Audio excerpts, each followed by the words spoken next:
की लोकांना लावणी म्हटलं की लोकांना असं वाटतं की केस मोकळे सोडून एक मुलगी येणार, मस्त नाचणार, तिला बघून सगळं पिढी नाचणार, झाली लावणी. समाजाला पुरुषाने स्त्री भूमिका करण्यात प्रॉब्लेम आहे का मुळातच लावणीकडे बघण्याचा दृष्टिकोन ह्याच्यात प्रॉब्लेम आहे? काय बायल्या आहे हा, काय साडी घालायची गरज होती याला? कारण कोणताच पुरुष पूर्ण पुरुष नसतो असं मला वाटतं आणि कोणती स्त्री पूर्ण स्त्री नसते असंही मला वाटतं. गौतमी पाटील,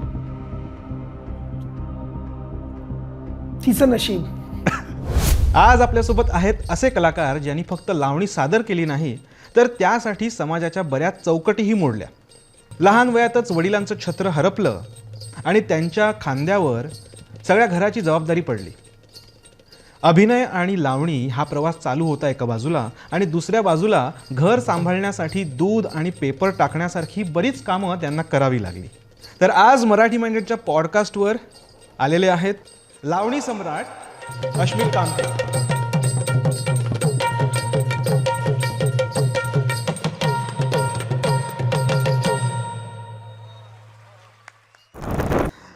अश्मिक कामठे, तुमचं मराठी माइंडेडच्या पॉडकास्टवर खूप खूप स्वागत. थँक्यू. पहिलाच प्रश्न तुला असा विचारतो, अभिनय करता करता लावणीचा प्रवास तुझा सुरू झाला, तर पहिल्यांदा जेव्हा स्त्री भूमिकेत जेव्हा तू स्टेजवर गेलास तेव्हा कसं वाटत होतं? म्हणजे संकोच वाटत होता, भीती वाटत होती का वडिलांनी सांगितलंय म्हणून गेलास? कसा होता तो एक्सपिरियन्स पहिल्यांदा? पहिल्यांदा जेव्हा मी लावणीसाठी ज्या रंगमंचावरती गेलो ना तेव्हा खरंच जसं तुम्ही म्हणाल्याप्रमाणे की पप्पा म्हणाले की चल करून बघूयात, होत असेल तर करूयात. पण तेव्हा अजिबात भीती वाटली होती कारण की अल्लड वय होतं. त्या वयामध्ये एवढं माहीत नव्हतं की एवढं पुढे ऑडियन्स असेल आणि जे आपल्याला एवढं प्रतिसाद देईल म्हणून. पण जसं एक ट्राय म्हणून केलं आणि ते सगळ्यांना खूप आवडलं आणि मग आवडल्यानंतर भीती निर्माण झाली मनामध्ये की आता लोक काय बोलतील. कारण की जेव्हा लावणी पहिल्यांदा प्रेझेंट केली होती ना तेव्हा एवढा साज शृंगार नव्हता, त्यामुळे अगदीच कुठे छोटे म्हणजे अगदी केसावरती केस देखील नव्हते डोक्यावरती, नॉर्मल असं एकदम कॅज्युअली केलं होतं. पण ते केल्यानंतर मग ती भीती निर्माण झाली आणि मग थोडं वाटायला लागलं की आता प्रवाहात लोकांना आवडत चाललो आहे आपण. पण जसं असतं ना की प्रवाह कधी एकाच बाजूने म्हणजे असं तो सुरळीत नाही पार पडत, त्याला कुठेतरी अडथळे येतात आणि तसे बरेचसे आले. पण आत्ता ती भीती कुठेतरी दूर गेली असं वाटतं. पण त्या प्रवासाने त्या संघर्षाने खूप घडवलं. त्या अडथळ्यांबद्दल आपण बोलूच या, पण हे काय वय होतं जेव्हा पहिल्यांदा परफॉर्म केलंस तू लावणी? काय वय असेल माझं? शाळेतच होतात? हां, शाळेमध्येच होतो मी. आता शाळेमध्ये कोणी आपल्याला ए मुलगी ए असं बोललेलं तरी आपल्याला लाज वाटते, चिडवणं होतं. तर शाळेमध्ये प्रतिक्रिया कशी होती? खूप खूप त्रास व्हायचा मला. कारण की मी तेच म्हणतो की आत्ता बऱ्याचशा पॉडकास्टच्या माध्यमातून मला सांगायला मिळतं म्हणून कदाचित हा आत्तापर्यंत केलेला जो काही प्रवास असेल तो सांगता येतोय लोकांना. पण माझे शाळेतले मित्र देखील हा पॉडकास्ट पण बघतील, सगळेच बघतात पॉडकास्ट. माझे आत्तापर्यंत सगळेच व्हिडिओज बघतात, सगळे शोज बघतात. ते स्वतः सांगतील की त्यांनीच मला एवढा त्रास दिला आहे, भयंकर त्रास दिला आहे. म्हणजे मी मुळात आधीच खूप रोखठोक आहे आणि पहिल्यापासून होतो, कारण की ते परिस्थितीने मला बनवलं. कारण की एखादी व्यक्ती तुम्हाला खूप चिडवते तर तुम्हाला तिथं प्रत्युत्तर पण देता आलं पाहिजे आणि ते करत असताना खूप त्रास व्हायचा.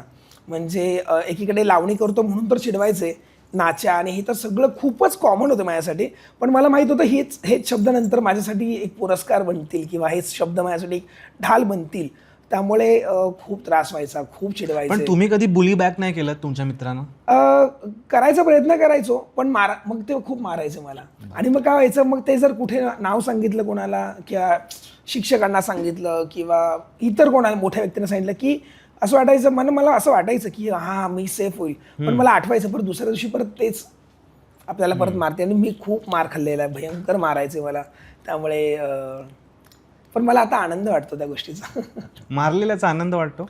खूप वाटतो. कारण की जर त्यांनी त्यांचा आक्रोश माझ्यावरती नसता काढला किंवा मला नसतं ओरडलं, नसतं चिडवलं तर कदाचित मी आज एवढा प्रखरशाने घडलो नसतो. आणि आज मागे वळून बघताना मला खूप आनंद वाटतो, का माहिती नाही. पण फक्त खंत या गोष्टीची वाटते की ह्या प्रवाहात मला वडिलांनी उडी मारायला सांगितली आणि तो ज्या प्रवाहात पोहत असताना फक्त वडिलांची साथ लवकर सुटल्यामुळे थोडंसं खंत वाटते. पण दिलेल्या त्रासाचा आत्ता खूप आनंद वाटतो, का माहिती नाही. जसं तू आता म्हणालास वडिलांची साथ लवकर सुटली आणि त्यामुळे तुझ्यावर जबाबदारी खूप लवकर आली घराची. येस. तर अभिनय आणि लावणी हा प्रवास चालू असताना कुठेतरी घर सांभाळण्यासाठी दूध टाकणं, पेपर टाकणं ही पण कामं केलेली आहेत. तर आता माझे काही मित्र आहेत जे ॲक्टर आहेत, बरेच लोक कलाकार असतात, डिझायनर असतात, त्यांना काहीतरी करून दाखवायचं असतं वेगळं. पण कुठेतरी 20 ते 30 वर्ष हे एक्सपेरिमेंटेशनचं असतं आणि कधीतरी अपॉर्च्युनिटी न मिळाल्यामुळे खंत एका सामाजिक चौकटीत बसण्यासाठी लग्न, मूलबाळ ते सोडून देतात ती कला. मग घर पण सांभाळायचं आहे आणि कला पण जोपासायची आहे. तर हा बॅलन्स कसा साधलास? हा सगळा बॅलन्स साधायचं एक मुख्य कारण म्हणजे माझी आई. कारण की तिने खूप सपोर्ट केला पहिल्यापासून. कारण की आई आणि माझ्या दोन्ही बहिणी, की जसं वडील गेल्यानंतर मग कळालं की खूपच मोठी दरी निर्माण झाली आत्ता सगळ्याच गोष्टींमधनं. आर्थिक पद्धतीने असेल, मानसिक असेल, खूप जास्त. तेव्हा मग आई म्हणाली की तू कर. जसे पप्पा म्हणायचं की तू, माझ्या पप्पांचं एक छान वाक्य होतं. ते मला नेहमी म्हणायचे, जर तू गाढवावरती बसशील आणि घराच्या बाहेर पडणार ना, तर लोक तुला नावं ठेवणार की काय एवढा लावणी करतोय तरी पण गाढवावरतीच बसलायस. जर तू घोड्यावर बसलास तरी पण लोक नावं ठेवणार की काय आत्ता लावणी करायला लागलास तरी लगेच घोड्यावर बसलास. सो ही 2 बाजू आहेत, ही 2 तोंड आहेत. ही 2 तोंड तुला कायम सांभाळायची आहेत. पुढे तुझ्या प्रवासात मी असेल नसेल, आई असेल नसेल, बहिणी असतील नसतील, तर तुला हे सांभाळायचं की लोक कसेही बोलणार आहेत, तुला तुझा फक्त प्रवास करायचा आहे. मग ते करताना माझ्या बहिणींनी खूप सपोर्ट केला मला. म्हणजे आजही ह्या काय सगळ्या साड्या आणि सगळं नेसतोय, किंवा ही सगळ्यात पहिली साडी माझ्या आईचीच मी नेसलो होतो, जी मला आईने दिली होती. म्हणजे तिथून जी सुरुवात आणि त्यांच्यावरती माझ्यावरती असणारा विश्वास हा खूप महत्त्वाचा होता. तो करताना मग जसं वडील गेल्यानंतरचा खूप जास्त संघर्ष सुरू झाला, की शिक्षण पण करायचं होतं, बहिणींची लग्न होती. मग ते करत असताना सगळं प्रवाह करत पुढे नंतर मग मी त्या वयात आलो की आत्ता मला कामाबरोबर, लावणीबरोबर माझं स्वतःचं देखील लाईफ पुढे हे करायचं. सगळ्या जबाबदाऱ्या पार पाडल्यानंतर तुला कुठेतरी तुझ्यासाठी वेळ मिळाला? माझ्यासाठी वेळ काढला. कारण की आईचं म्हणणं असं होतं की आत्ता ही वेळ आहे की आपण आता, कारण की खूप संघर्ष. माझी आई पण बाबा गेल्यानंतर धान्य साफ करायला जायची मार्केटमध्ये. आम्ही राहतो नवी मुंबईमध्ये, राहतो मी सानपाड्यामध्ये. तर माझी आई तिथे मार्केटमध्ये धान्य साफ करायची. तिला दिवसाचे 60 रुपये मिळायचे. मग तिला बिचारीला खूप काम असायचं. म्हणजे आम्ही गेल्यानंतर मला कळायचं, बापरे हे काम करते तू इथे येऊन. की बाजूला ते उंदीर जात आहेत आणि त्याच्यात ती बसलेली असायची त्या सगळ्या महिलांमध्ये. तर मला ते खूप त्रास व्हायचा, कारण की मी पण एकीकडे शोजमध्ये काम करायचो आणि मला शोमध्ये 150 रुपये मिळायचे. सो ते मला असं वाटायला लागलं, अरे यार मला 150 मिळतात, आईला तर 60 रुपये. म्हणजे असं ते खूप वेगळं होतं. त्यात माझं वय लहान, मी अंगाने बारीक आणि परिस्थितीने पूर्ण हताश. आणि ते असताना प्रत्येकाच्या लाईफमध्ये संघर्ष असतोच आणि तो केल्याशिवाय त्याची आत्ता झळाळी मिळू शकत नाही त्याला. पण मग तो संघर्ष केल्यामुळे आज मला आनंद वाटतो, काय माहिती नाही. अश्मिक, तुझ्या नावाची गोष्ट पण खूप खास आहे. हो, खूप खास. तुझ्या नावातच तुझ्या या सगळ्या फॅमिलीचा सपोर्ट दडलेला आहे. त्याबद्दल आम्हाला काहीतरी सांग. माझं नाव ना, तुम्ही अगदी गुगलला शोधलात तरी पण तुम्हाला एकमेव मिळेल, आशिविक. कारण की माझ्या नावातच माझं अख्खं कुटुंब आहे. त्याचा अर्थ आ म्हणजे आनंद, माझ्या वडिलांचं नाव. शी म्हणजे शीतल, माझ्या मोठ्या बहिणीचं नाव. मी म्हणजे मितल, माझ्या दुसऱ्या बहिणीचं नाव. आणि क म्हणजे कमल, आईचं नाव. सो सगळ्यांचा फर्स्ट हे घेऊन वडिलांनी माझं तेव्हा नाव विचार करून ठेवलं. आणि काय ते एक वेगळंच नाव झालं. आणि ते आज म्हणजे माझं नाव ना, ही माझी जबाबदारी आहे. त्यामुळे ते मी कुठेच डावलून देत नाही कुठेच गेल्यानंतर. त्यामुळे हे माझ्यासाठी तो पहिला पुरस्कार आहे जो माझ्या वडिलांनी त्याच मला जन्मता दिला होता.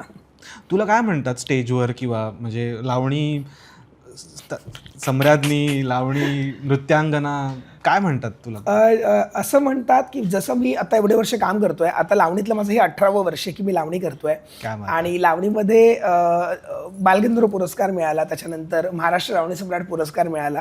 त्यामुळे बरेचसे म्हणजे जे आपल्याला ओळखतात ती सगळेजण मला लावणी सम्राट म्हणून ओळखतात. परंतु घरचे आशू म्हणतात, बाळा म्हणतात आणि ऑलमोस्ट इंडस्ट्रीमध्ये सगळे दादाच म्हणतात. त्यामुळे मी खूप सेफ असतो. त्यामुळे माझी बायको पण खूप सेफ असते. पण तुझे खूप चाहते आहेत. आणि असं कधी झालंय का की परफॉर्मन्समध्ये कोणीतरी नवीन आलंय आणि त्याला कळलंच नाहीयेस की तू पुरुष आहेस, किंवा असं कधी झालंय का? असं नेहमीच होतं, का माहिती नाही. म्हणजे मला असं वाटतं की जेव्हा मी पुरुषी कपड्यांमध्ये असतो, शर्ट पॅन्टमध्ये असतो, जसं तू आता छान कुर्त्यामध्ये बसलास, सो तेव्हा मला असं वाटतं तेव्हा मी छान दिसतो, मला असं वाटतं.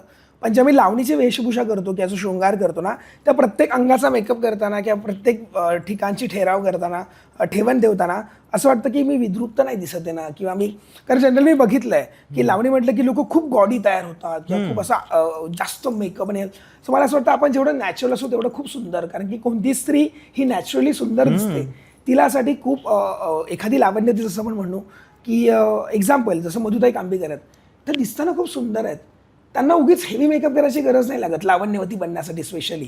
तसं आपली आई आहे, आपल्या आईला, माझ्या आईला तर मी कधीच नाही बघितलं मेकअप करताना एवढं हेवी मेकअप करताना, ती सुंदर दिसते. सो मला असं वाटतं स्त्रीत्व जपायचं तर ह्या छोट्या अंगांमधनं जपूयात. मेकअप आणि हा सगळा भाग तर प्रवाहाबरोबर येतच असतो, हां ते तर येतच असतो आपल्याबरोबर. पण खूप शिकायला मिळालं आणि आज 18 वर्ष करता करता करता मेकअपची बाजू असेल, साज शृंगाराची असेल, साड्यांची बाजू असेल, तर खूप मी म्हणेन की आत्तापर्यंत तरी मी खूप छान समृद्ध आहे, पुढे माहीत नाही. पण मला असं वाटतं की फक्त makeup does not make you feminine. म्हणजे एक पुरुष जेव्हा स्त्री पात्र सादर करत असतो तेव्हा फक्त साडी नेसली किंवा फक्त मेकअप केला की ते पुरेसं नसतं. हां, म्हणजे कुठेतरी ते अदाकारी, ती नाजूकपणा, ते एक्सप्रेशन्स, हे मी तुझा एक व्हिडिओ बघितला आणि थोड्या वेळाने जेव्हा तू वळलास आणि मग मला कळलं की हां हे पुरुष आहे कोणतरी. त्याच्या आधी मला फॉर 20 सेकंड्स कळलंच नाही की म्हणजे एवढी सुंदर अदाकारी दाखवत होतास तू. तर हे कुठून येतं? हे रोजच्या जीवनात स्त्रियांना ऑब्झर्व करून शिकावं लागतं का काही कसं? नाही, शिकावं नाही लागत आहे, कारण की जसं म्हटलं ना की पहिल्यांदा जेव्हा साडी नेसलं होतं तेव्हाच म्हटलं होतं की तेव्हा मी अगदी असा पुरुषी नाचायचो आणि निघायचो स्टेजवर ना, असं खूपदा व्हायचं. पण मग तसं म्हटलं की आपण ऑब्झर्व करतो एखाद्याला की कसं आहे, किंवा नऊवारी साडी नेसलेली बाई कशी चालेल किंवा सहावारी साडी बाई नेसलेली कशी चालेल, मग ते करताना ते बघून बघून शिकलो. आणि मग जसं तू मगाशी म्हणाल्याप्रमाणे की कोणी असं एकदम भुरळून जातं का, तर हो, खूप भुरळून जातात आणि त्यांना नंतर कळतं की मी मुलगा आहे म्हणून. ज्यांना माहिती आहे त्यांना तर खूप कौतुक असतंच, पण ज्यांना माहीत नाही मी मुलगा आहे तोपर्यंत मी अजिबात दाखवून देत नाही. आणि मी माझ्या 18 केल्यानंतर मी खूप स्वतःला थोडंसं सावरून ठेवतो, जेणेकरून ते स्त्रीत्व जपणं खूप गरजेचं आहे. पण अशी एखादी एक्सप्रेशन असतं किंवा एखाद्या अशा मूर्त्या असतात ज्या एखाद्या लावण्यवती जेव्हा करते तेव्हा सगळे भारावून जातात. तर त्या इमिटेट करून किंवा बघून हे असं शिकलास का?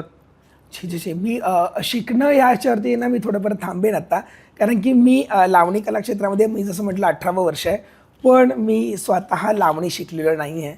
लावणीचा कोणताच अभ्यास माझ्या पाठीशी नव्हता, किंवा मी फोक करायचो. मी आधी मराठी म्हणा या कार्यक्रमात काम करायचो, सो तिकडे मी फोक करायचो सुभाष सरांकडे आणि अशोकदादांकडे. सो ते फोक करायचो, त्याच्या बाजूने बरोबर माझा हा प्रवास लावणीचा चालू होता. पण मग लावणी कशी शिकायची, तर कुठेतरी टी व्हीवरती पहिलं धीनाधीन लागायचं, दूरदर्शनवरती ते बघायचं, किंवा एक होता विदूषक, हा माझ्या लाईफमधला सगळ्यात मोठा चित्रपट ठरला की ज्याला बघून मी जास्त इन्स्पायर होऊन लावणीमध्ये जास्त म्हणजे तेव्हा मोठी उडी मारली मी.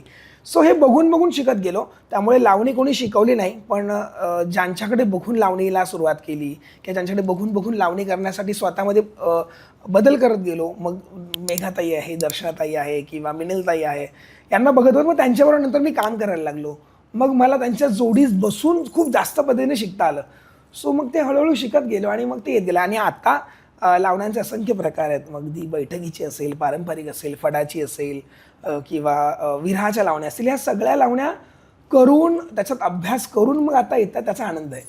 बरं, आमच्या प्रेक्षकांसाठी पारंपरिक लावणी, बैठकीची लावणी, फडाची लावणी, शृंगारिक लावणी किंवा तमाशा लावणी ह्याच्यातला फरक काय आहे नेमका, तो सांग ना आम्हाला. अरे कारण की आम्ही म्हणजे आमच्या पिढीने वाजले की 12 आणि अप्सरा आलीपासून सुरुवात झाली आमची बघा, आणि तोच एक एक्सपिरियन्स आहे बऱ्याच आमच्या जेनझी जनरेशनचा पण. तर ह्याच्यातला एक नेमका फरक काय आहे? तमाशारूपी लावणी, जिथे लावणीला जास्त पद्धतीने राजाश्रय मिळाला ती म्हणजे भारुडांमधनं. कारण की पहिली कोणतीच महिला भारुडांमधनं किंवा तमाशातनं लावणी नाही प्रेझेंट करायची, कारण की तेव्हा महिलांना मुभाच नव्हती घराबाहेर पडून एवढा साजशृंगार करून कोणा एवढ्या प्रेक्षकांसमोर नाचण्यासाठी. सो पहिलं पुरुषच स्त्री भूमिका करायचे, मग भारुडातनं मग ते त्यांची वेगवेगळी वेगवेगळी पात्र असायची, आणि मग त्याच्यातनंच वघ नाट्य, आणि याच्यातनं मग जास्त करून लावणीचा जन्म झाला. लावणी तसं बघायला झालं तर 17व्या शतकापासूनच आपण सगळेजण ज्ञात आहोत, आपण एवढे वर्ष लावणी बघतोय. पण तमाशातील लावणी आणि लावणी ह्यातला खूप फरक आहे. तमाशा हा दुई अर्थाने प्रेझेंट केला जात होता आधी, कारण की त्याच्यातनं समाज प्रबोधन जास्त पद्धतीने केलं जायचं. आत्ता जी आपण लावणी बघतोय सोशल मीडियावरती, जसं आता जेनझी पिढीकडे आपण आत्ता आलोय. सो पारंपरिक लावणी ही बैठकीची, फडाची, ठुमरी पद्धतीनं केली जायची. तिला 7 संगत असायची तबल्याची, म्हणजे त्यासाठी स्पेशली बैठका असायच्या. आणि मग तमाशातील लावणी. तमाशातील लावणी ही दुही अर्थाने प्रेझेंट केली जायची. फॉर एक्झाम्पल, जरा सरकून बसा की नीट हात चोळीत चाललाय कुठं. तर लावण्यवतीवरती असतं ती कशी प्रेझेंट करते. ती चोळी हा हात चोळीत दाखवते की हा हात चोळीत दाखवते, तो तिच्यावरती भाग असतो की ती कशी प्रेझेंट करते. आणि मग ती ज्याप्रमाणे प्रेझेंट करणार त्याप्रमाणे ऑडियन्स डिसाईड करतं की त्या लावण्यवतीकडे कशा दृष्टिकोनातून बघायचं आहे, किंवा तिची लावणी कोणत्या अनुषंगाने बघायची आहे. जर लावण्यवतीने चोळीचा म्हणजे ही चोळी दाखवली किंवा ती त्या चोळीच्या अनुषंगाने जर नाचली तर बघणारा प्रेक्षक वर्ग तुम्हाला त्याच अनुषंगाने बघणार. पण तुम्ही जर लावणी प्रेझेंट करायची आणि ती प्रेझेंट करताना तुम्ही त्याला बरेच ऑप्शन्स असतात. म्हणजे जरा सरकून बसा की नीट हातच चोळीत चाललाय कुठं म्हटलं तरी पहिले लोक तंबाखू मळायचे किंवा हात चोळे, मग तुम्ही तसंही दाखवू शकता. तसं केलं तर प्रेक्षकवर तुमच्याकडे सुंदर लावण्यवती म्हणूनच बघणार. मग तो दृष्टिकोन कुठे बदलायचा, कसा बदलायचा, हा प्रत्येक आर्टिस्ट, प्रत्येक कलाकारावरती असतो. आणि मग प्रेक्षक नंतर बदलतो. आता काय होतं, आपण प्रेक्षकाला नावं ठेवतो की प्रेक्षकच येत नाहीत. प्रेक्षक काय येतील तुमच्याकडे बघायला? तुमच्याकडे सादर करण्यासाठी जी लावणी आहे ती लावणी तुम्ही चांगल्या पद्धतीने प्रेझेंटच नाही केली तर प्रेक्षक नाही बघणार. तुम्ही लावणीला आज जर डीजेच्या स्वरूपातनं प्रेझेंट करताय, लावणीला जर तुम्ही वेगळ्या अनुषंगाने प्रेझेंट करताय, तर आजकालची जेनझी काय, आजकालचे तरुण तुर्क म्हातारे सगळे तुम्हाला त्याच अनुषंगाने बघणार. तुम्ही जे दाखवाल ते लोक बघणार. तुम्ही जे दाखवायचं बंद केलं तर लोक काय करतील, फार फार तर तुमच्याकडे नाकं मोरडतील. पण तुम्ही तुमचा पारंपरिक बास तसाच तेवढाच ताकदीने ठेवा, लोक परत तुमच्याकडे वळतील. पण मूळ जबाबदारी कोणाची आहे? म्हणजे आता फॉर एक्झाम्पल CJP प्रोटेस्ट झाला, प्रोटेस्टबद्दल आपण बोलत नाही आहोत, पण विषय असा होता की पेपर फोडणारे आहेत कारण की पेपर विकत घेणारे आहेत. येस. तसंच एखादा अश्लील सिनेमा असेल किंवा A-रेटेड फिल्म असेल तर त्या बघणारा ऑडियन्स आहे म्हणून ते बनवत आहेत. तर मग मूळ जबाबदारी कोणाची? नाही, बघणारा ऑडियन्स आहे म्हणून बघतात म्हणण्याच्या अर्थ मला असं म्हणेन, जसं मी मगाशी म्हटल्याप्रमाणे की प्रथमतः आपण जे सादर करतो ना त्याच्यावरती पहिले निर्बंध गेले पाहिजेत. कारण की सादर करता जर चुकीच्या पद्धतीने सादर करत असेल, प्रेक्षकांना तुम्ही चांगलं द्या वाईट द्या त्यांना बघायचंच आहे. आजही आपण म्हणतोय, आपण सगळेजण बघतो, आपण सगळेच चांगल्या दृष्टिकोनातून नाही बघत ना. तुम्ही काय प्रेझेंट करताय आज, म्हणून तर सिनेमांना ग्रेड्स दिलेत ना. A ग्रेड सिनेमा त्यासाठीच दिलेत. तुम्ही बनवणार आहेत, तुम्ही थांबणार आहेत का बनवण्याचे? नाही थांबणार. जसं लावणी आहे, लावणी ज्यांना ज्या पद्धतीने नाचायची ते नाचणारच आहेत. ऑडियन्सनं ठरवायचं आहे. आता काय झालं की बऱ्याच लोकांनी लावणीवरती आक्षेप घेतला, असं झालं तसं झालं. आम्ही देखील घेतला. आम्ही यासाठी घेतला की लावणी या गाण्यांवरती किमान तुम्ही तसे डान्स करू नका. आम्ही तुमचा स्टेज शो डान्स आणि तुमच्या डीजेवरती बंदी घातलीच नाही. डीजेवरती आपण पण मराठीमध्ये नाचतो, पण ज्या अनुषंगाने नाचायचे, ज्या ठिकाणी नाचायचंय त्या लावणीला तर तुम्ही चांगल्या पद्धतीने प्रेझेंट करा तर लोक तुमच्याकडे चांगल्यानेच बघणार. आता काय झालंय की लोकांना लावणी म्हटलं की लोकांना असं वाटतं की केस मोकळे सोडून एक मुलगी येणार, मस्त नाचणार, तिला बघून सगळं पिढी नाचणार, झाली लावणी. मग ती लावणी नाही. मग कारण की ती लावणी आत्ता बघताना, जसं लीला गांधी आहेत, मधुताई कांबीकर आहेत, आज या सिनियर कलाकारांना ती लावणी बघताना खूप त्रास होतोय. कारण आम्ही मग त्यांच्याशी कधी जर संपर्क केला तर त्यांना वाईट वाटतं. मग मी आज पुरुष म्हणून जर हा पदर सांभाळला तर मग महिलांनी का नाही सांभाळायचा? त्यांना बघूनच आम्ही लावणीची साडी नेसलो ना अंगावरती. मी माझ्या आत्ताच्या एकामध्ये पण मी म्हटलं होतं की आम्ही पुरुष कलाकारांनी पदर सांभाळायचा प्रयत्न करतोय, पण महिला त्या कमरेला गुंढाळत आहेत. असं खरंच खूप दुःख वाटतं. आणि असं खरंच करू नका. कारण की आज ही लावणी घेऊन मी जगभरात फिरतोय. भारताच्या बाहेर अमेरिकेत केली मी लावणी, मी दुबईमध्ये केली, मी ओमानमध्ये, मस्कतमध्ये, मॉरिशसमध्ये खूप ठिकाणी केली. आपल्या लावणीला, आपल्या लोकसंस्कृतीला, लोककलेला खूप जास्त मानाचा दर्जा आहे बाहेरच्या देशांमध्ये. आम्ही गेल्यानंतर ढोल ताशाने स्वागत करतात आणि एवढं प्रेम मिळतं. आणि मग आपल्याच ठिकाणी त्या लावणीला एवढं खालवलं तर जिथे पिकतं तिथे विकत नाही, कधीच विकत नाही. मग असं मला नेहमी वाटतं की जिथे पिकतं तिथे विकत नाही, पण काही काही ठिकाणी अशी आहेत ना की खरंच तिकडे पिकतं पण आणि विकतं पण. त्यासाठी तेवढे वृत्तीचे लोक लागतात बस. महाराष्ट्रात तू खूप दौरे केलेले आहेस, तर सगळ्यात उत्तम एक्सपिरियन्स कुठे आला? म्हणजे आत्ता आपण बोललो जिथे पिकतं तिथे विकत नाही, पण तू म्हणालास जिथे पिकतं तिथे विकतं सुद्धा. Yes yes. तर कुठे चांगलं विकतं? कुठे चांगलं विकतं म्हणण्यापेक्षा बरीचशी ठिकाणं आहेत. जसं कोल्हापूर आहे, पुणे आहे. जसं कोल्हापुरातनं जी लावणी आत्ता पण बघितली की ट्रॉलीजवरती लावण्या खूप वेगळ्या पद्धतीने व्हायरल झाल्या, पण नाही, कोल्हापुरात पण तितकाच चांगला सुजाण प्रेक्षक वर्ग देखील आहे जो बैठकीच्या लावण्या, पारंपरिक लावण्या बघण्यासाठी थिएटरमध्ये पण येतो. पुणे आहे, बारामती आहे, त्याच्यानंतर नाशिक आहे. म्हणजे मी महाराष्ट्रभरात खूप फिरलो मी जेवढं माझ्या शिक्षणाने नाही फिरता आलं, तेवढं माझ्या कलेमुळे मला फिरता म्हणजे आलं. महाराष्ट्रातल्या लोकांमध्ये भांडण नाही लावायचं आहे, पण हां. तुला जिथे जास्त उत्तम एक्सपिरियन्स आला असं. पुण्यात खूप छान, कारण की मी स्वतः पुण्याचा आहे म्हणून नाही, पण पुण्यात खूप छान एक्सपिरियन्स मिळतो, दरवर्षी मिळतो. आणि मी आता नुकताच एक पुण्यात प्रयोग केला होता. तिकडे पण एवढं प्रेम की लोकांनी बाहेर जरी लावणीचं जे काही वलय वेगळं चालू आहे, तरी पण त्यांनी आपली लावणी तितक्याच शांत पद्धतीने, तितक्याच शिस्तबद्ध पद्धतीने बघितली आणि मग येऊन भेटले, याचा आनंद वाटतो. त्यामुळे मला अशी खंत नाही वाटत आहे की मला काम मिळत नाही आहे, बाहेर दुसऱ्या इतरांना काम मिळत आहे. येस येस येस खूप छान पद्धतीने. आणि सगळाच प्रेक्षक वर्ग आजवर मला तरी कुठेच वाईट नाही मिळाला. सुरुवातीच्या काळात मिळाला होता मला मुंबईमध्ये, पण त्याच्यानंतर जो दिवस बदलले. म्हणजे तो एक छोटासा किस्सा मी सांगू इच्छितो. एका ठिकाणी मुंबईमध्येच लावणीसाठी मला माझ्या मित्राने इन्व्हाइट केलं होतं की असं असं 2 परफॉर्म कर आणि मग तू जा शोला. मराठी म्हणायचं पुढे शो होता, मला पुढे जायचं होतं. म्हटलं काय हरकत नाही. आणि मग मी तिकडे गेलो आणि मग त्या लोकांनी सांगितलं मला बघून की नाही मुलगा नाही पाहिजे लावणीला, ते खूप विचित्र नाचतात आणि ते वल्गर नाचतात, अजिबात नाही. तर मी एकदम टेन्शनमध्ये आलो. त्याने येऊन सांगितलं मला तुला की ना ते पॅकअप करायला सांगतात, तू नको नाचूस म्हणून. मी बोललो असं कसं यार, एकतर डान्स करू देत मला, असं कसं, मला पुढे जायचं पुढे शोला. नाही मग तुला जा शोला, पण ते नको म्हणतात मुलाला लावणी करण्यासाठी, मुलगा म्हणून.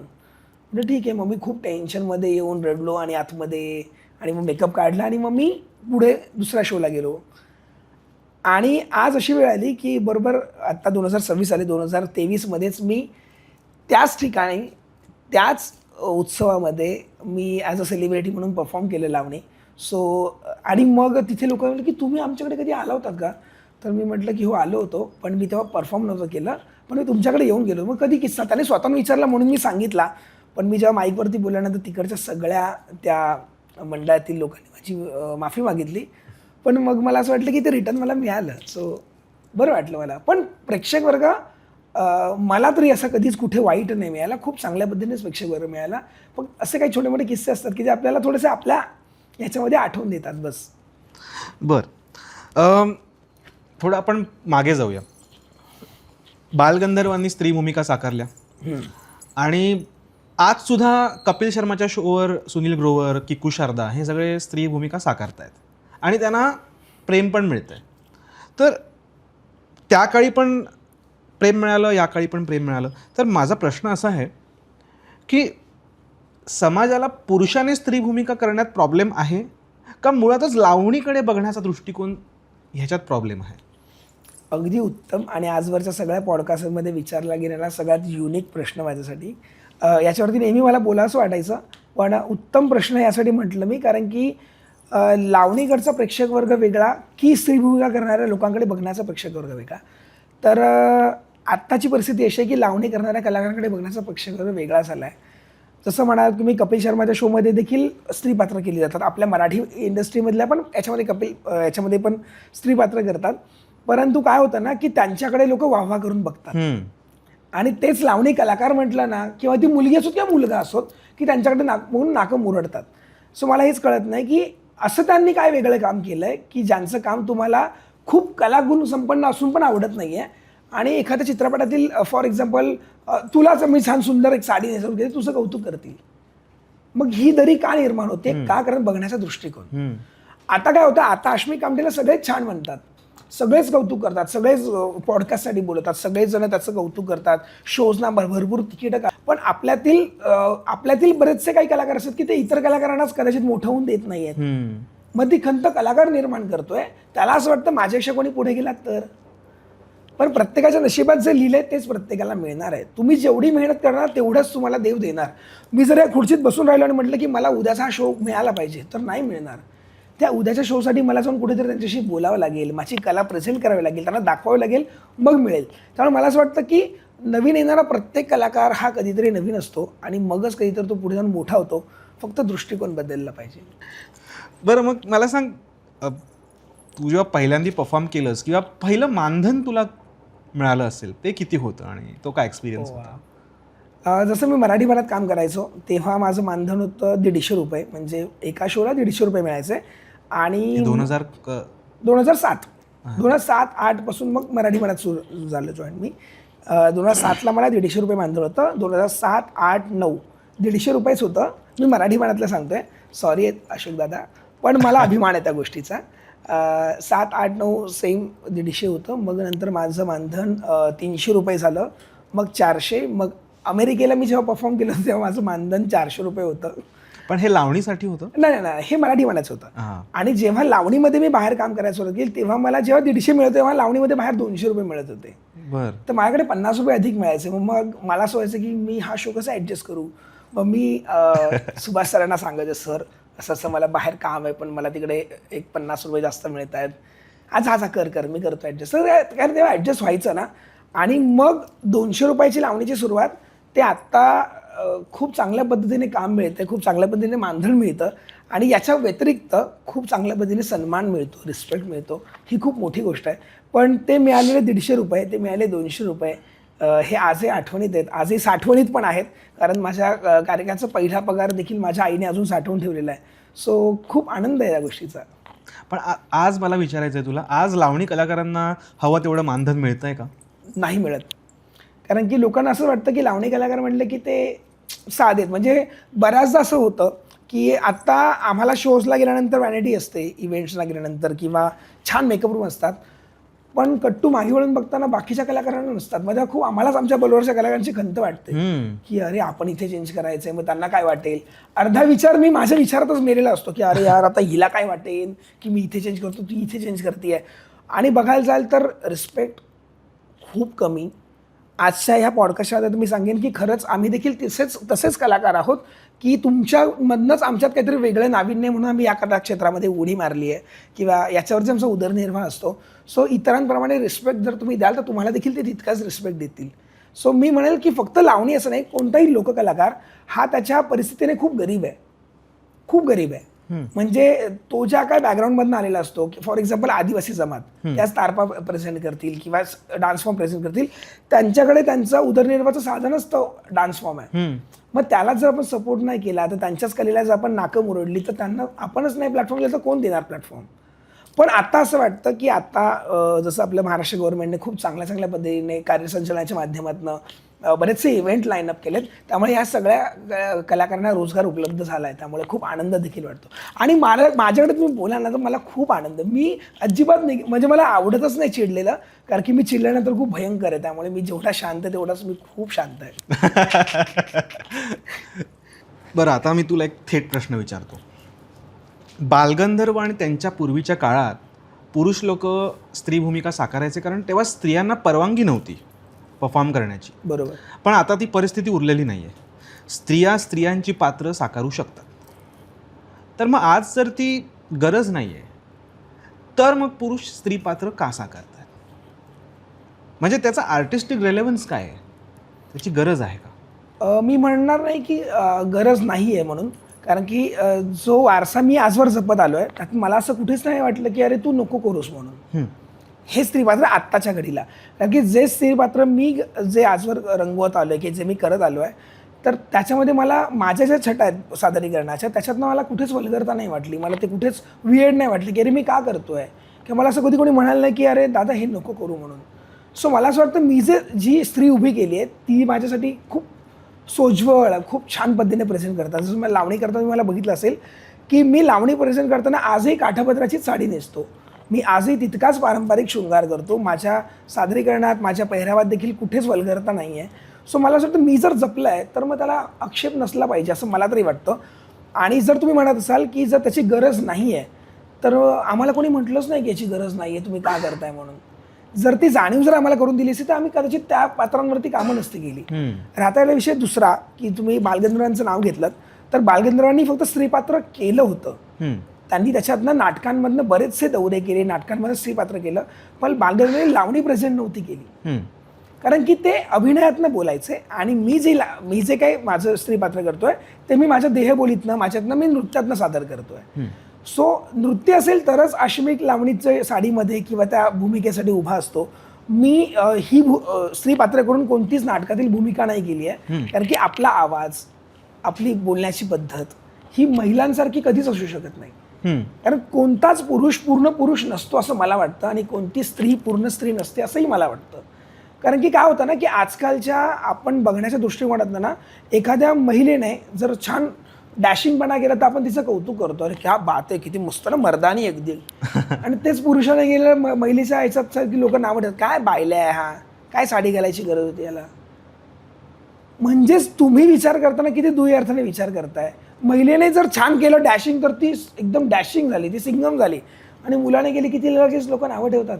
मग हा प्रकार किंवा ही बघण्याची समाजातील ही दुय्यम स्थानं जी निर्माण केली ती त्याच माणसांनी निर्माण केलीत की ज्यांच्या मनामध्ये शंका आहे की आजकालचं कोणताही इव्हेंट घ्या, कोणताही अवॉर्ड फंक्शन घ्या, कोणताही रियालिटी शोज घ्या, लावणीशिवाय पूर्ण नाही होत. हिंदी जरी अवॉर्ड असेल तरी त्याच्यात लावणी केली जाते आणि मराठी जर असेल तर लावणीशिवाय त्याला पूर्णत्वच येत नाही. मला असं वाटतं तिथे जर लावणी कमी नाही पडले तर मग आज समाजाच्या दृष्टिकोनातून का कमी पडते आहे. समाजात कुठेतरी हिपॉक्रेसी आहे ना, म्हणूनच तर आहे. मग तीच हिपोक्रेसी कुठेतरी दूर व्हावी म्हणून सगळ्यांनी जर एकत्र आलं. आज काय होतंय, मी आज तुमच्या पुढे लावणीच्या अनुषंगाने आलो म्हणून आपण लावणीबद्दल बोलतोय. उद्या कदाचित इथे एखादा गोंधळ येऊन बसेल तर लोकांना आज गोंधळाबद्दल पण प्रॉब्लेम आहेत. अच्छा, मग त्यांनी त्यांची लोककला सोडायची का? त्यांनी त्यांचा उदरनिर्वाह तर नाही सोडू शकत ना.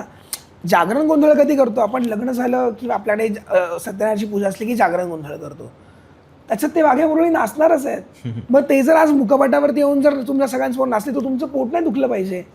कारण तीच संस्कृती आपण याच्या चित्रपटांमधून आपण दर्शवतोय किंवा दाखवतोय. मग तीच वाघ्या मुरळी जर रंगमंचावरती येते, ती आज आमच्या कलाकारांबरोबर काम करते, तर तुम्हाला त्याचं कौतुक असलं पाहिजे की तुम्हाला त्याची लाज नाही वाटली पाहिजे. का? कारण ती लोक आपल्यासारख्या खूप छान बॅकग्राऊंडमधून आलेली नसतात.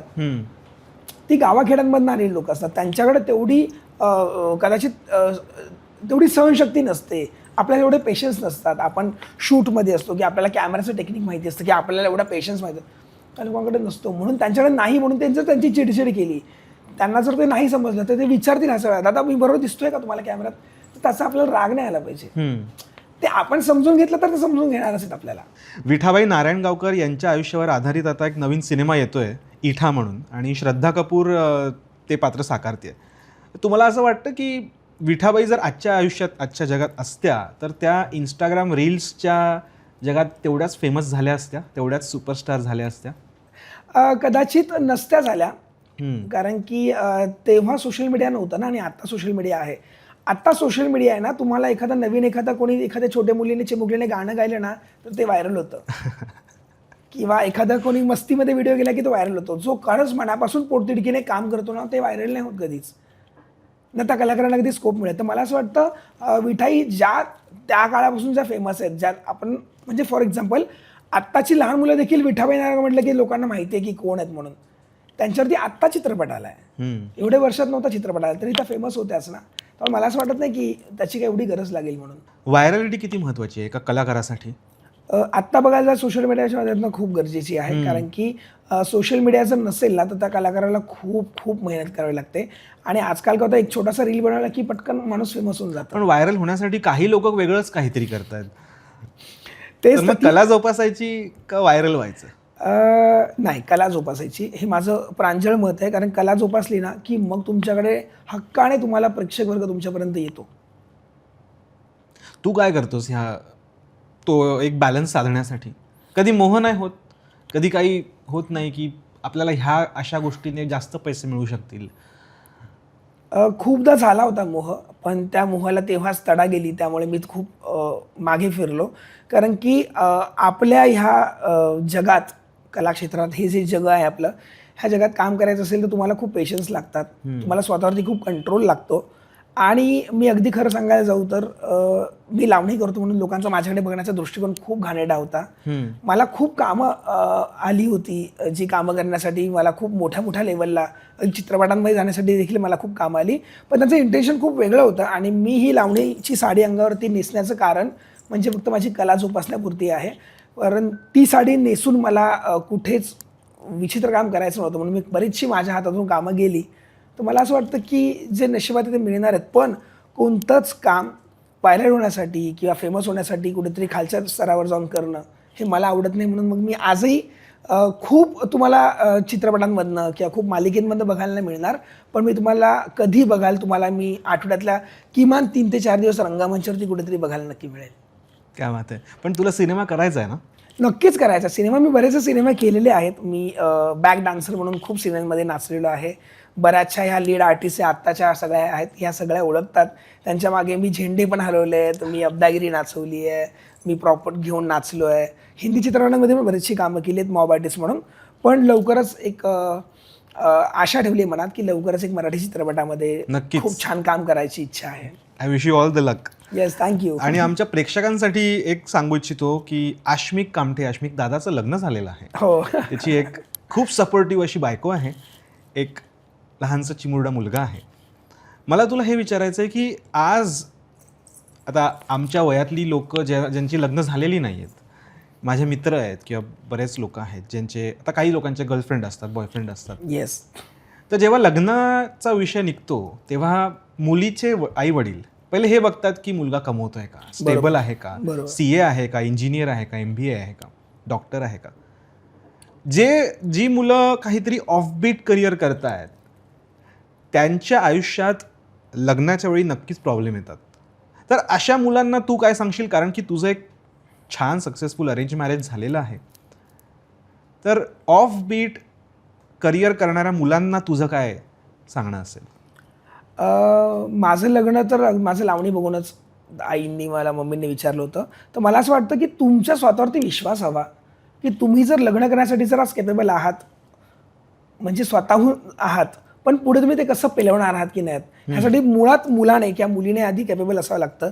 आणि मग तुमची सगळी सूत्र तुमच्यावरती आहेत की तुम्हाला पुढे जाऊन लगेच तुम्हाला बाळ हवं आहे किंवा लगेच तुम्हाला पुढचं सक्सेस हवं आहे, हे आपल्याला माहीत नसतं. आज माझ्याकडे लावणीच्या माध्यमातून आज माझ्याकडे खूप सगळ्या गोष्टींची सुखसुविधा आहेत. माझं रंगरूप फार फार तर अजून 5 ते 10 वर्ष राहणार. त्याच्यानंतर माझी लावणी बघायला कोण नाही येणार. मग तेव्हा मला माझा संसार बघायचा ना. मग त्या संसारासाठी मला अजून काय काय गोष्टी करून ठेवायला गरजेच्या आहेत, त्या करणं खूप गरजेचे आहेत. मग तुम्ही लग्नासाठी उभे राहा. फक्त लग्न घरचं सांगतात म्हणून करण्यात काही अर्थ नसतो. दुसरी गोष्ट, लग्न आता करायचं आहे त्यासाठी तुमच्या जोडीदारावरती तुम्हाला तितकाच विश्वास असणं देखील गरजेचं असतं. सो अजिबात डगमगू नका. ऑफबीट जरी असाल, तुमच्याकडे जरी नसेल, तर तुमच्यात अशी इच्छाशक्ती ठेवा की तुम्हाला सगळ्या गोष्टी पुढे जाऊन सुरळीतपणे हँडल करता आल्या पाहिजेत. म्हणजे लिव्ह इन द मोमेंट आणि योलो नाही जाऊ शकत. हां, फ्युचरचं प्लॅनिंग करावंच लागेल. करावंच लागतं. कारण की फ्युचरचं प्लॅनिंग करत नाही आणि मग तुम्ही उभे राहाल ना, तर मग काही दिवसांमध्ये तुमच्यात मतभेद निर्माण होतील किंवा तुमच्या गोष्टी जुळणार नाहीत. मग पुढे कसं करायचं, इथून तुमची सुरुवात होते. सो असं करायचं, तुम्ही आधी गोष्ट थांबा. एखादी गोष्ट बहुल्यावर, आपण म्हणतो ना, बोल्यावर चढण्याच्या आधी आपण विचार करतो आणि मगच चढतो, मगच बाशिंग बांधतो. तर सगळ्या गोष्टी करा आणि मगच करा. अगदीच कोण मिळतच नाही आपल्याला की तुम्हाला सगळ्या गोष्टी सुखसोयीने डायरेक्टली कोणी आणून देत नाही. तुम्हाला त्यासाठी आधी थोडंसं झोरावं लागतं. पण काहींच्या नशिबी खूप आहेत की त्यांना खूप संघर्ष करावा लागतो. किंवा जसं फॉर एक्झाम्पल, जर एखादा लावणी करणारा दुसरा मुलगा असेल, त्याला लग्न करायचं असेल, तर ती मुलगी विचार करणारच ना की मी अशा मुलावर का लग्न करू जो मुलगा ऑलरेडी बाई बनतो. जसं माझ्या बायकोने देखील विचार केला असेल आधी की अरे मी का लग्न करू, हा तो ऑलरेडी मुलगी बनतोय, मग कसं नंतर करेल, काय नाही करणार. प्रत्येकाच्या मनामध्ये धाकधूक असतेच. पण कदाचित माझा स्वभाव किंवा माझं राहणीमान असेल किंवा समाजात वावरण्याच्या सगळ्या गोष्टी असतील, ह्या सगळ्या बघून मग ती तयार झाली. तसं त्या मुलांसाठी देखील तयार होतील की फक्त त्या मुलांनी, म्हणजे जसं मी स्वतः असेल किंवा मी स्वतःलाही सांगेन किंवा मी इतर येणाऱ्या मुलांनाही सांगेन की तुम्हाला तुमच्यावरती कंट्रोल असणं खूप गरजेचं आहे. प्रवाह चालूच आहे, तो विरुद्ध करायचा असेल तर तुम्हाला तेवढी ताकद तुमच्या ठेवणं खूप गरजेची आहे. शेवटचा प्रश्न असा की लावणीने तुला प्रसिद्धी दिली, पैसा दिला, जग दाखवलं, म्हणजे तुला कलाकार म्हणून गोष्टी मिळत गेल्या, पण लावणीने तुला आश्मिक म्हणून, एक माणूस म्हणून, एक पुरुष म्हणून तुला काय दिलं? मला खूप प्रेम मिळालं. कारण की त्या प्रेमामुळेच मी आज आहे. कारण की आज जर मी कुठे कार्यक्रमात जर जाईल तर प्रेक्षक वर्ग जर नसेल किंवा प्रेक्षक वर्ग जर मला कौतुकासाठी जर समोर उभा नसेल तर मी काहीच नाही आहे. त्यामुळे आजवर त्यांनी मला खूप प्रेम दिलं. ते जर प्रेम नसतं दिलं तर कदाचित मला आज एवढा माझा प्रेक्षक चाहता वर्ग निर्माण नसता झाला असं मला वाटतं. तू एक्सपिरियन्स करतोस ना की कसा प्रेक्षक असतो, की तुला कसा आवडेल की प्रेक्षक म्हणजे काही ठिकाणी तू बघितलं असशील की चांगली दाद मिळते, काही ठिकाणी कदाचित नसेल एक्सपिरियन्स चांगला आला, तर एक चांगला प्रेक्षक वर्ग कसा आयडेंटिफाय होतो लावणीसाठीचा? मला असं वाटतं की लावणी हा असा बाज आहे ना की त्या एका लावण्यवतीमध्ये हजारो प्रेक्षक खेळून ठेवण्याची ताकद असते. मग ज्या नजरेत नसेल, जसं मी फॉर एक्झाम्पल बसलो की मी पिकल्या पानाचा देठ किंवा हिरवा, जेव्हा मी लावणी प्रेझेंट करत असे ना, तेव्हा मग मला ते पानच दाखवायचं आहे. मग माझ्या हाताकडच्या पानाकडे अख्खा बसलेल्या प्रेक्षकावर आहेत आणि माझ्यात ते पानच बघितलं पाहिजे. मग मी ते कसं सादर करतोय, मी ते खरंच पान म्हणून दाखवतोय का, की त्या पानाकडे माझं तेवढीच आपुलकी आहे का, आणि मी तेवढ्याच प्रेमाने जर बघत असेल तर प्रेक्षकावर माझ्याकडे प्रेमानेच बघणार आहे. जर मी पान म्हणून जर वेगळ्याच याने जर काय केलं तर प्रेक्षकावर नाही बघणार आपल्याकडे. आणि जर प्रेक्षकावर सुजान जर पाहिजे असेल आपल्याला तर तुम्ही तेवढ्या ताकदीने परफॉर्म करायला पाहिजे. मस्त. चला आता आपण वळूया रॅपिड फायर राऊंडकडे. तुझी फेवरेट लावणी कोणती? माझी फेवरेट लावणी सांगा ना कशी दिसते मी नऊवारी या साडीत. क्या बात. सगळ्यात महत्वाचं काय, पैसा की प्रसिद्धी? सगळ्यात महत्वाचं काय, पैसा. आयुष्यभर फक्त फिल्म्स करता येतील किंवा स्टेज शोज करता येतील, एक सोडावं लागेल तर काय सोडशील? फिल्म सोडेल. स्टेज शो नाही सोडणार कधीच. एक अफवा जी ऐकून तुला हसू येईल तुझ्याबद्दल. मला आधी ऐकवा. नाही, तू ऐकलेली अफवा. अच्छा, मीच ऐकलेली अफवा सांगायची. म्हणजे अरे जी बापरे. अफवा तू ऐकली असशील जी तुला ऐकून हसू आलं असेल असं. खूप अफवा आहेत ना, त्यामुळे काय कोणती. नाही पण एखादी की हा खूप गडगंज श्रीमंत आहे म्हणून याच्याकडे सगळ्या काही गोष्टी मिळतात. ही खूप मोठी अफवा आहे लोकांच्या मनात. मी काय आहे, मी कसं जमा करतो हे मला माहिती आहे. नाही पण तू गडगंज श्रीमंत होशील अशी नाही, मी ईश्वरचंदी- गडगंज श्रीमंत आहे या अवतारामध्ये, कारण की जे मला आज नटराजाने दिले ते कोणाच्या नशिबात नाही असं मला वाटतं. क्या बात आहे. एक पुरुष अभिनेता ज्याला तुला लावणी शिकवायला आवडेल? पुरुष अभिनेत्याला लावणी शिकवायला आवडेल, सुबोध भावे. सुबोध दादा, पुढचा सिनेमा. 10 कोटी मिळतील पण आयुष्यात पुन्हा लावणी नाही, डील की नो डील? अजिबात नाही, पैसेच नको आहेत ते. मी पैसा मगाशी म्हणून यासाठी म्हटलं की संघर्षातनं मिळालेला पैसा खूप आवडेल पण डायरेक्ट प्रसिद्धी नको. तसंच मला काम खूप महत्वाचं आहे, पैसे महत्वाचे नाहीत ह्यासाठी तरी. लावणी बदलली म्हणून प्रेक्षक बदलला की प्रेक्षक बदलले म्हणून लावणी बदलली? लावणी बदलली म्हणून प्रेक्षक बदलला. बरं, मी आता एक एक शब्द मी काहीतरी सांगीन आणि तुला त्याच्यानंतर सुचणारा शब्द किंवा वाक्य तुला सांगायचं आहे. लावणी म्हटल्यानंतर तुझ्या डोक्यात येणारा पहिला शब्द? घुंगरू. गौतमी पाटील. तिचं नशीब.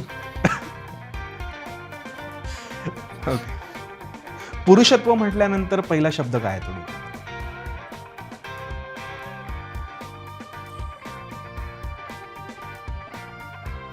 खूप मोठं प्रश्नचिन्ह आहे, कारण की मला असं वाटतं की जो महिलांची रिस्पेक्ट करेल आणि जो सगळ्या गोष्टींचा आविर्भाव डोक्यात ठेवून मग समाजात वापरेल तो खरा पुरुष. त्यामुळे मला पुरुषत्व म्हटलं तर असं काही समांतर आहे माझं, असं उत्तर याच्यावरती काही नाही, कारण की मी स्वतःच दोन्ही अर्थाने भूमिका करतो, त्यामुळे मी काय त्याच्यावरती बोलू असं झालं मला. आश्मिक कामठे. खूप आनंदी. काय बात. खूप मजा आली आज. आश्मिक कामठे यांच्यावर बरोबर आपण खूप छान गप्पा मारलेल्या आहेत. लावणी कलाकारांबद्दल गप्पा मारल्या, लावणीमध्ये पैसा आहे की नाही त्याच्याबद्दल गप्पा मारल्या, पुरुषांनी स्त्री भूमिका साकारण्याबद्दलचे प्रॉब्लेम्स आणि त्याबद्दलच्या गोष्टी आपण जाणून घेतल्या.